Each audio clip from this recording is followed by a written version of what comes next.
తండ్రి అధికారాన్ని అడ్డం పెట్టుకొని వేదనగా డబ్బులు సంపాదించాడు అందరికీ తెలుసు. డబ్బు డబ్బు డబ్బు రే. కానీ ఆయన యాటిట్యూడ్ ఏంటంటే తండ్రిని మానసిక క్షోభకు గురి చేశాడు.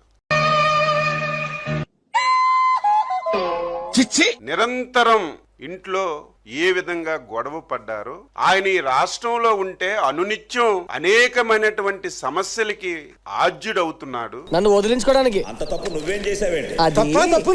అసలు ఏం చేశారు తెలుసా మీకు? ఈ రాష్ట్రంలో ఉంటే నాకు క్షోభతో పాటుగా ఈ రాష్ట్రానికి తీవ్రమైనటువంటి నష్టం జరుగుతుందని చెప్పి ఆ రోజే అది కాదు నాన్న, బయటికి పడు. ఏనా చెవిటి నా కొడక పోరా బయటికి. రాజశేఖర్ రెడ్డి జగన్మోహన్ రెడ్డిని బెంగళూరు పంపించిన విషయం మనందరికీ తెలుసు. డబ్బులు అయిపోతే వచ్చేయకురో, డబ్బా ఫోన్ నుంచి ఫోన్ కొట్టు.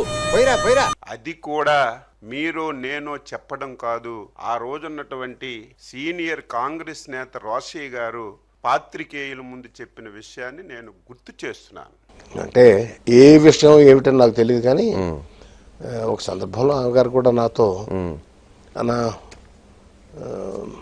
రాజశేఖర రెడ్డి గారు ఏమో కొడుకుని ఇక్కడ వద్దు బెంగళూరులో ఉండమంటాడు, ఆఫ్టర్ ఆల్ కన్న కొడుకు కదా, ఇక్కడికి వస్తే నేను ఎట్లా వద్దనేది. అంటే ఏ తల్లికేం తప్పదమ్మా ఇవి. అట్లుంటది మనతోని.